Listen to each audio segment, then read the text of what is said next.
Vous écoutez un message enregistré à l'église CVV Paris.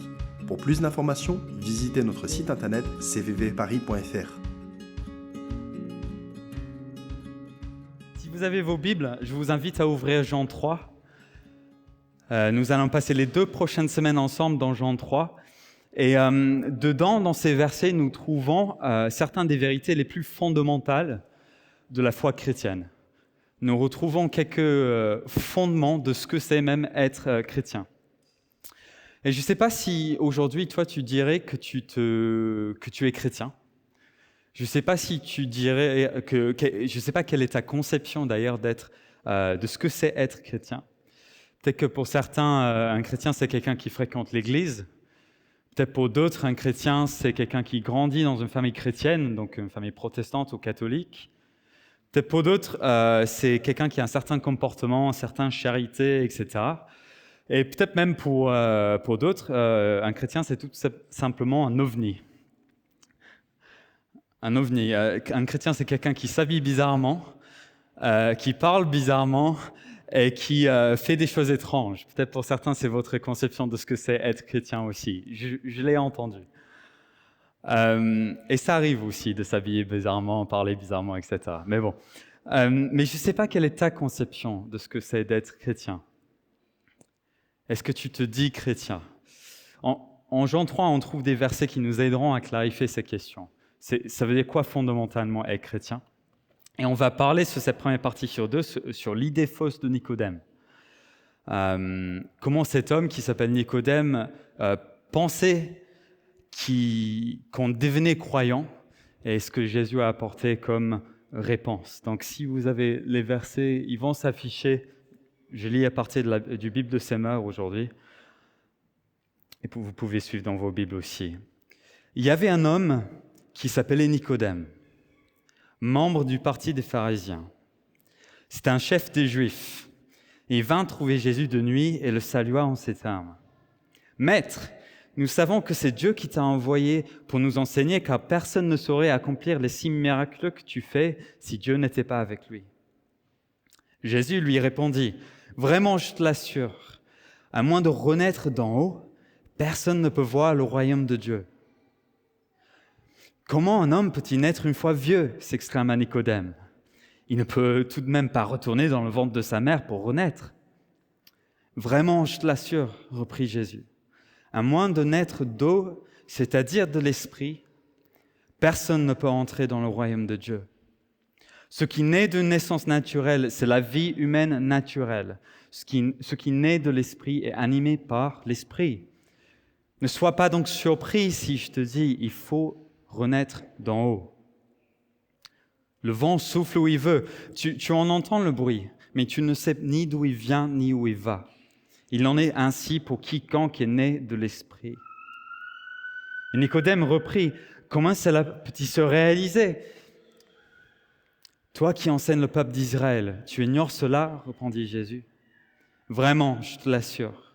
Nous parlons de ce que nous connaissons réellement et nous témoignons de ce que nous avons vu. Et pourtant, vous ne prenez pas notre témoignage au sérieux. Si vous ne croyez pas quand je vous parle de réalités terrestres, comment pourriez-vous croire quand je vous parlerai des réalités célestes ? Car personne n'est monté au ciel sauf celui qui est descendu, le Fils de l'homme. Dans le désert, Moïse a élevé sur un poteau le serpent de bronze. De la même manière, le Fils de l'homme, lui aussi, doit être élevé, pour que tous ceux qui placent leur confiance en lui aient la vie éternelle. Oui, Dieu a tant aimé le monde qu'il a donné son Fils, son unique, pour que tous ceux qui placent leur confiance en lui échappent à la perdition et qu'ils aient la vie éternelle. Imaginez un tout petit peu la scène. Ça fait plusieurs jours que Jésus il enseigne à Jérusalem et les foules sont impressionnées par les miracles qu'il fait. Les personnes malades sont guéries, leur maladie part littéralement. Ceux qui étaient boiteux, ils marchent à nouveau. Ceux qui étaient opprimés par des esprits mauvais sont délivrés de ces esprits. Il y a des gens qui retrouvent une vraie liberté dans leur vie. Et toute Jérusalem est un peu dans l'engouement autour de cet enseignant qui s'appelle Jésus. En fait, jamais dans l'histoire récente, il y a eu un enseignant aussi percutant et qui parlait avec autant d'autorité. Ça faisait des années d'ailleurs pour le peuple juif qu'ils n'avaient pas vu de miracle comme ça. Imaginez un peu la scène. Et donc toute la ville parle de ce Jésus de Nazareth. Cette personne qui est venue de nulle part d'un coup avec un enseignement percutant. Et tard, une nuit, un homme qui s'appelle Nicodème vient retrouver Jésus avec des questions qui brûlent sur son cœur. Et Nicodème, il faut le savoir, n'était pas juste un homme lambda. C'était un pharisien, donc un homme pieux, un homme religieux de son époque, et il faisait partie du Sanhédrin, je crois que c'est comme ça qu'on prononce, c'est-à-dire l'Assemblée législative d'Israël et le tribunal suprême.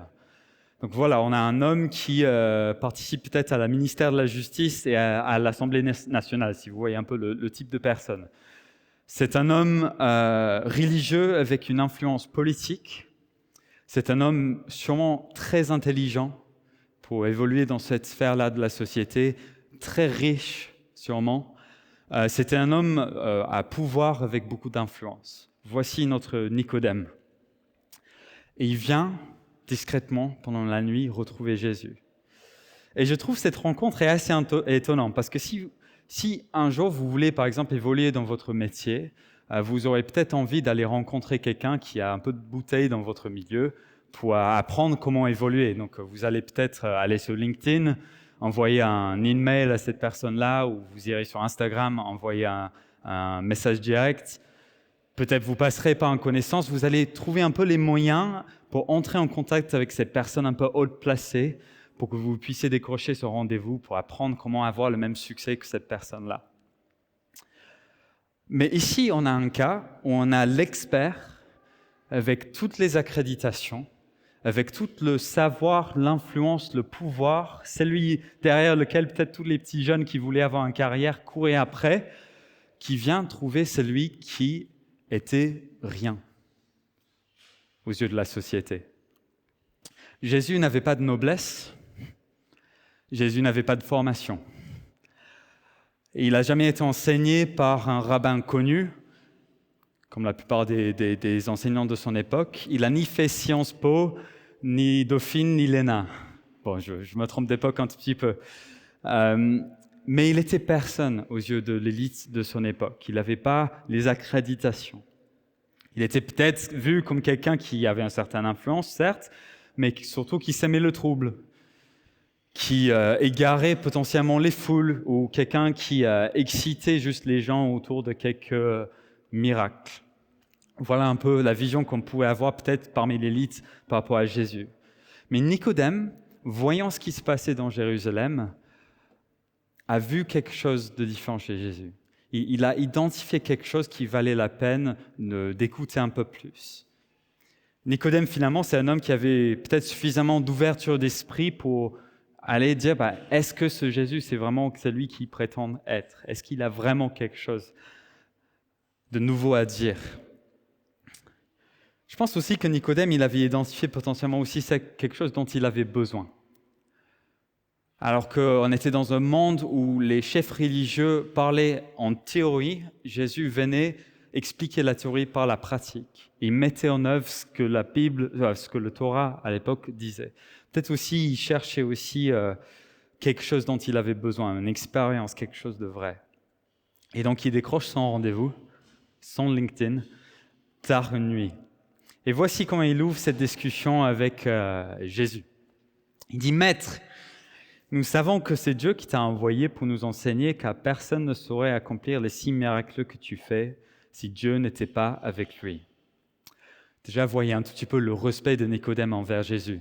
Il le traite de maître, il l'appelle maître, c'est-à-dire rabbin ou enseignant. Il y a déjà un certain respect qui se trouve là. Et puis il dit, voilà, nous savons que, et c'est peut-être une autre manière de dire, on dit que, ou on dit à ton sujet que.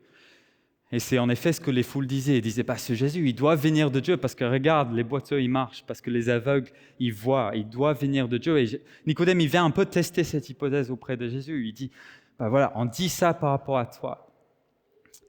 Et ce que je trouve très, très étonnant dans ce début de conversation, c'est comment Jésus lui répond. En fait, Jésus semble totalement ignorer la question ou la remarque de Nicodème. Je ne sais pas si vous avez remarqué. Il ne dit pas merci. Il n'affirme pas, voilà, en effet, tu as raison, je viens de Dieu. Il répond, à moins de renaître d'en haut, personne ne peut voir le royaume de Dieu. Ouais, ça sonne étrange pour nous. C'est comme si je vais chez Sam, par exemple, et que je lui dis, voilà, merci pour le repas, Sam, tu cuisines un super bœuf bourguignon. Voilà, et puis Sam, il me regarde dans les yeux et il me dit, voilà, c'est que dans la silence et la solitude que tu trouveras ton être intérieur. Vous voyez, ça sonne bizarre comme ça, quoi. Et en effet, ça semble bizarre pour nous. Il y a un mélange du fait qu'on n'a pas tout le bagage que les Juifs avaient de l'époque, mais aussi le fait que Jésus était en train de faire quelque chose avec Nicodème. Il était en train de prendre le contrôle de la conversation et l'amener dans un autre sens. Et en fait, ce qu'il était en train de faire, c'est qu'il était en train de mettre le doigt sur l'idée fausse de Nicodème, qui est le titre de cette prédication. Et c'est cette idée-là que nous allons explorer ensemble. Il n'a pas perdu son temps à aller dans la discussion que Nicodème voulait. Il voulait cibler le cœur de Nicodème, parce qu'il y avait un problème. Une incompréhension peut-être intellectuelle par rapport aux Écritures, mais surtout un cœur qui n'était pas sur le bon chemin devant Dieu. Et Jésus, dans son amour, est venu lui orienter dans le bon sens. Donc c'est quoi cette idée fausse? C'est quoi cette croyance qu'il avait dans son cœur qui faisait que Jésus voulait le réorienter? C'est cette idée que son statut, son comportement exemplaire et son appartenance nationale ou familiale lui assuraient une éternité auprès de Dieu. Et que ces choses-là lui assuraient aussi l'amour de Dieu. Pharisien, ok, Sanhédrin, homme religieux de son époque. Il suivait toutes les règles sûrement prescrites par Moïse. Il était exemplaire devant le peuple. C'était quelqu'un qui avait des moraux, qui se conduisait bien. C'était un homme riche aussi, dont on disait sûrement à son sujet, voilà un homme qui est béni de Dieu parce qu'il a beaucoup de biens, parce qu'il a beaucoup d'argent. Il est né dans le peuple dont on disait, voilà, c'est le peuple choisi de Dieu. Dieu, il sauve son peuple qui est le peuple juif. Et donc, selon tous les critères de son époque, Nicodème cochait toutes les cases pour être quelqu'un qui devait avoir une éternité avec Dieu, être aimé par Dieu, appartenir à Dieu. Si vous voulez, s'il y avait un fil pour entrer dans le paradis, un fil mental que les gens ils avaient, lui, il serait sur les devants de la file, quoi. Il serait en business class ou en VIP, quoi, pour accéder au ciel. Il faut comprendre, c'était d'une évidence pour les hommes comme Nicodème qui seraient acceptés dans le royaume éternel de Dieu. Il n'y avait pas de question à ce sujet. Et pourtant, Jésus il vient et il remet tout en question autour de sa conception. À moins de renaître d'en haut, à moins de naître de nouveau, personne ne peut voir le royaume de Dieu. Autrement dit, tu peux être la personne la plus gentille, tu peux aider autant de personnes que tu veux, tu peux donner ta vie pour sauver la planète ou pour aider les enfants dans le besoin. Tu peux aller à l'église, tu peux passer des heures à lire la Bible, tu peux prier autant d'heures que tu veux, à moins de renaître d'en haut, tu ne pourras pas voir le royaume de Dieu. Notre statut, notre comportement, notre appartenance familiale ou même nationale sont finalement inutiles selon Jésus pour accéder au paradis auprès de lui. Mais on se dit parfois, je suis quelqu'un de bien, je fais des bonnes choses dans ma vie, Dieu il doit voir que je fais des efforts. Mais Nicodème aussi, en fait, il faisait des choses bien, il participait à la justice de son pays. Et c'était quelqu'un qui voulait que les bonnes décisions soient prises, il faisait des bonnes choses. Peut-être on se dit aussi que voilà, je suis assidu à l'église, je lis ma Bible, je prie, Dieu il doit m'aimer, non? Mais Nicodème aussi, c'était quelqu'un qui était assidu aux synagogues, c'était quelqu'un qui devait connaître les Écritures par cœur, c'était un enseignant, c'était un chef des Juifs. Et pourtant, Jésus lui dit, à moins de renaître d'en haut, personne ne peut voir le royaume de Dieu. Et à la racine, au cœur du problème et de la fausse conception de Nicodème, il y a cette idée, finalement, que ce sont nos actes qui nous justifient devant Dieu. C'est on peut être suffisamment bon pour que Dieu dise, ouais, toi, t'es un bon, toi, tu peux venir au ciel, passer l'éternité avec moi. Et je ne sais pas pour vous, mais moi, je suis personnellement conscient que je ne suis pas assez bon pour accéder au paradis. Je vous explique ce que je veux dire. Nos consciences sont un outil formidable pour nous témoigner du fait que de nous-mêmes, nous ne sommes pas assez forts pour atteindre la perfection qu'il faut pour entrer au paradis. Nous sommes tous conscients à un moment dans notre vie où nous avons fait des erreurs, nous avons fait des choses qui n'étaient pas en ligne avec ce que nous lisons dans la Bible. Si nous nous disons que ce n'est pas le cas, peut-être que voilà, on ne connaît pas les Écritures, donc on ne peut pas comprendre qu'on a fait des choses à l'encontre de Dieu. Ça, c'est une possibilité, mais c'est rare de notre époque. Ou peut-être c'est aussi qu'on vit un certain déni par rapport à nos fautes, parce qu'on voit les choses bien qu'on fait et on pense que c'est suffisant. Peut-être aussi dans certains cas plus extrêmes, et ce qui arrive parfois, c'est à force de faire des choses à l'encontre de ce qui est enseigné par Dieu, nous devenons un peu, insensibles à cette conscience qui nous dit « Attends, mais est-ce que vraiment ça doit être ça la vie ? Est-ce que ce comportement-là, est-ce que vraiment c'est juste ce que je suis en train de faire ?» Nos consciences nous témoignent qu'il y a quelque chose, il y a comme parfois des fautes, comme parfois des erreurs, des choses qui ne vont pas dans nos vies. On a cette boussole intérieure. Et la réaction tout à fait humaine, et qui était peut-être la réaction de Nicodème aussi, c'est de vouloir compenser et de faire des bonnes choses pour, comme si on balance, mettre la balance sur le côté bon et moins bon, quoi. Je ne sais pas s'il y en a qui ont vu la série télévisée The Good Place. Je ne sais pas ce que c'est en français. Il y a quelques personnes qui me voient et qui commencent à rigoler. Parce que c'est très drôle cette série, je vous le recommande.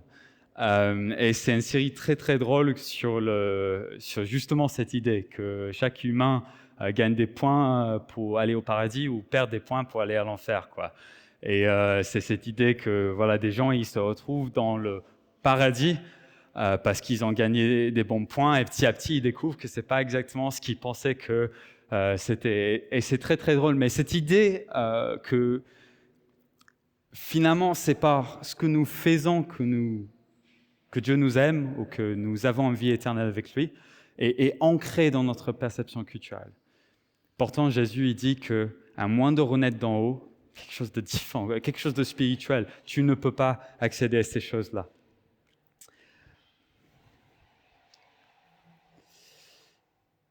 Et c'est surtout pas le fait d'avoir grandi dans une famille chrétienne ou avoir un comportement chrétien qui nous justifie. Tu peux faire des erreurs,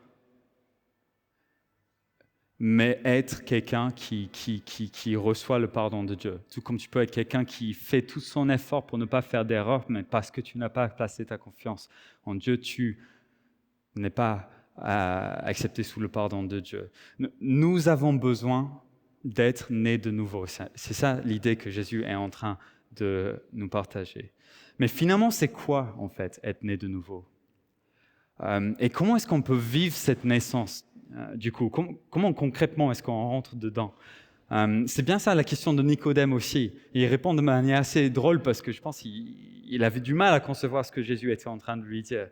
Il dit « Comment un homme peut-il naître une fois vieux ?» Et puis encore plus drôle, il ne peut de même pas retourner dans le ventre de sa mère pour renaître. C'est une conception assez marrante. Vous imaginez un homme de cette taille-là qui tente de se mettre en boule pour voir s'il peut passer encore dans... Voilà, vous voyez bien que c'est pas possible. Donc Nicodème, il n'arrive pas à capter, il n'arrive pas à comprendre ce que Jésus est en train de lui dire. Et c'est parce qu'il raisonne de manière tout à fait logique. En effet, c'est logique qu'un homme qui fait 1m80, il ne peut pas rentrer dans le ventre de sa mère. Mais Jésus, il lui parlait d'une réalité et d'une logique spirituelle. Il était sur un autre plan de lecture. Et il met le doigt d'ailleurs sur cet écart de lecture entre Nicodème et lui. Et voici ce que Jésus lui explique, encore un peu dans les énigmes, peut-être pour certains. À moins de naître d'eau, c'est-à-dire de l'esprit, donc l'eau, c'est une référence sûrement ancien testamentaire, mais à moins de naître de l'esprit, personne ne peut entrer dans le royaume de Dieu. Ok, donc on a une clé, il faut naître de l'esprit. Qu'est-ce que ça veut dire ?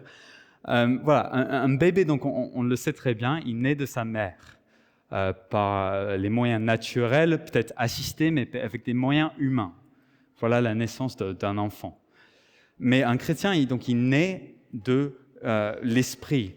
Il vit ce qu'on appelle une deuxième naissance. Et ce n'est pas une naissance qui se passe par le sang et les pleurs, mais c'est une sorte de régénération et renouvellement spirituel qui est fait par Dieu, par l'Esprit, la présence de la personne de Dieu avec nous, l'Esprit de Dieu, et qui nous régénère de l'intérieur. C'est quelque chose de spirituel que ni moi ni toi nous pouvons faire de nous-mêmes. C'est un acte de Dieu. Une deuxième naissance, une régénération spirituelle. Et cette régénération spirituelle, comme on a dit, on a incité beaucoup, ce n'est pas le fruit de notre comportement, ce n'est pas le fruit de notre statut ou de notre appartenance familiale ou même nationale. C'est un don gratuit de Dieu. Un don gratuit de Dieu accessible à tout le monde. Cette régénération spirituelle dont Jésus parle n'est pas quelque chose d'exclusif. On le voit bien, Nicodème, il devait, selon la société, accéder à toutes les choses de Dieu, et pourtant c'est quelque chose que Jésus explique est pour le monde, et pour tout le monde. C'est un don gratuit de Dieu. Si tu places ta confiance en Dieu, il te fera naître d'en haut. Tu entreras dans une vie nouvelle. Et à quoi ressemble cette vie nouvelle en fait ?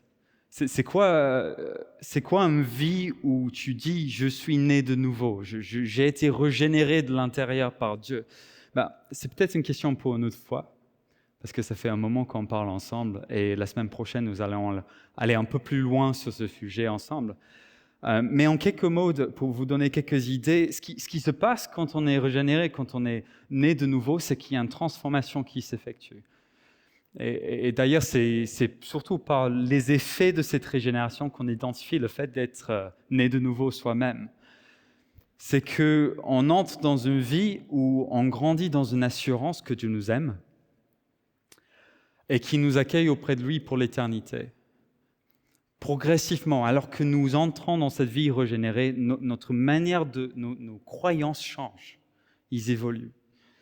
Aussi, quelqu'un qui vit la régénération spirituelle, c'est quelqu'un qui découvre le pardon pour ses erreurs. Petit à petit, on se rend compte qu'il n'y a pas une erreur trop grande pour le pardon de Dieu. Qu'il n'y a pas quelque chose de plus fort finalement que le sacrifice de Jésus, que le pardon que Jésus nous offre. On grandit dans cette compréhension.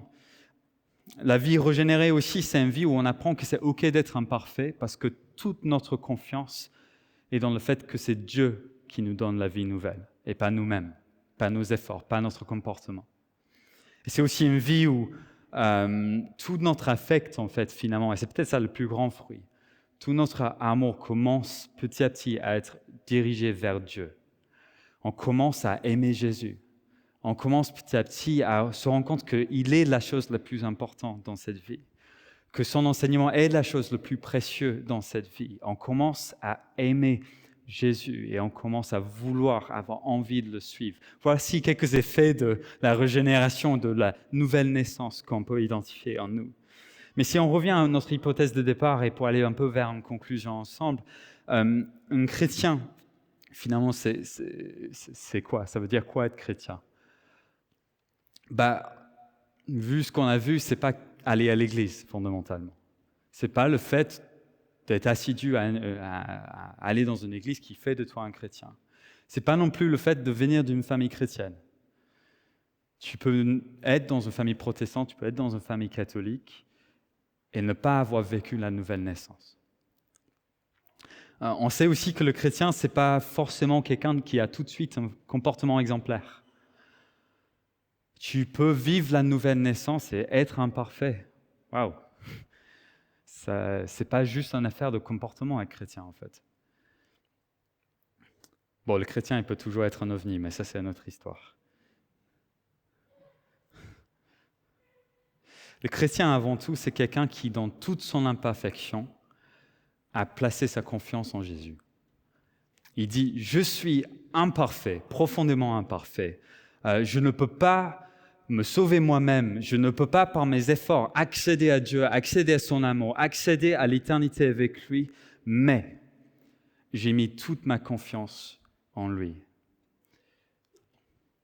En celui qui me donne, j'ai mis toute ma confiance en celui qui me donne gratuitement la nouvelle vie, qui me donne gratuitement une éternité auprès de lui. Je mise tout sur lui. C'est ça un chrétien finalement. Et la question un peu pour chacun d'entre nous, alors qu'on arrive à la fin, c'est est-ce que nous avons mis toute notre confiance en Jésus? Et il y a un peu plusieurs catégories qui peut y avoir de personnes. Il y a des gens qui vous êtes chrétiens. Vous avez à un moment décidé de mettre votre confiance en Jésus. Il n'y a pas de souci sur ça. Par contre, il y a une tendance à reculer vers l'arrière, à commencer à nouveau à croire que c'est par tes efforts que tu peux plaire à Dieu, à commencer à croire que c'est le fait que tu n'as pas péché depuis 3 semaines, que Dieu commence à t'aimer un peu plus, à commencer à croire que parce que tu as été bon cette semaine pour lire la Bible tous les jours, que Dieu t'aime plus. On a une tendance parfois à reculer vers notre ancienne manière de penser. Et Jésus voudrait vous dire, non, vous êtes nés de nouveau. Vous êtes régénérés.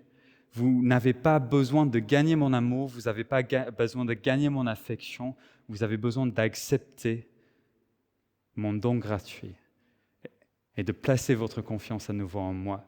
Mais peut-être aussi, il y a des gens ici qui vous vous dites, honnêtement, je n'ai jamais accepté le fait que Dieu veut juste me donner son pardon.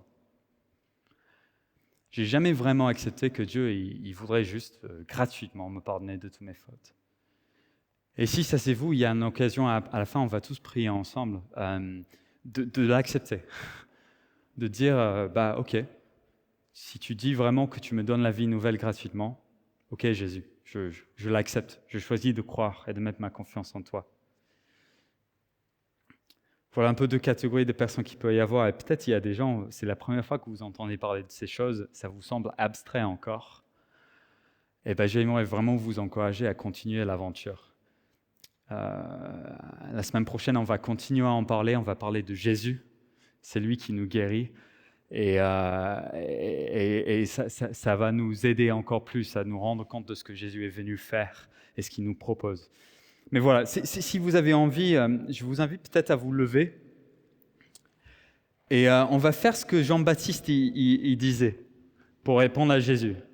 Très, très simple. Voilà ce qu'il dit, ce qui est dit en Marc 15. Il dit « Changez d'attitude et croyez à la bonne nouvelle. » On doit mettre de côté notre fausse conception et croire à la bonne nouvelle du don gratuit de Dieu. Okay. Et donc, ce que j'ai fait, si Hervé, tu as la possibilité de mettre les slides, j'ai écrit une petite prière. J'espère que le français, il est bien, mais voilà, et que vous arrivez à lire, c'est un peu petit d'ailleurs. Mais je vous propose qu'on répond ensemble à ça. Et donc, si vous vous êtes identifié dans une des deux catégories, dans votre cœur, mais aussi avec vos mots, c'est parti. Je vous invite à reciter les paroles un peu de repentance, donc de changer de voix, et aussi de croire à la bonne nouvelle ensemble. Et si vous l'avez déjà prié dans votre vie, vous le croyez, priez-le ensemble. Comme ça, on reçoit ensemble à nouveau la grâce de Dieu. Donc, je vais lire, on lit en même temps, ça vous va? Allez, 3, 2, 1. Jésus, je reconnais que j'ai mis ma confiance en autre chose que toi. J'ai cru que grâce à mes efforts, je pouvais accéder au paradis et à ton amour. Mais je réalise que ces efforts étaient vains et que tu es le seul qui peut me sauver. Je choisis donc de croire à cette bonne nouvelle, que c'est toi qui me fais naître de nouveau. C'est toi qui me donnes la vie éternelle. Je place ma confiance en toi seul. Jésus soit mon Seigneur et mon Sauveur pour toujours. Amen. Amen. Merci Jésus pour ce que tu fais dans nos vies. On veut juste être conscient que tu nous as appelés à être des personnes qui sont renouvelées de notre intérieur, que tu fais de nous une nouvelle création qui est née de l'esprit et qui apprend petit à petit à vivre selon tes voies. Et je prie alors on va dans cette semaine, alors qu'on va partager notre foi aussi, je prie juste pour la clarté dans l'esprit de chacun. Que nous puissions être au clair sur le fait que c'est en Jésus seul et c'est par son amour seul que nous sommes sauvés et nous sommes justifiés et nous sommes aimés par Dieu. Nous plaçons toute notre confiance en toi cette semaine, Jésus. Amen.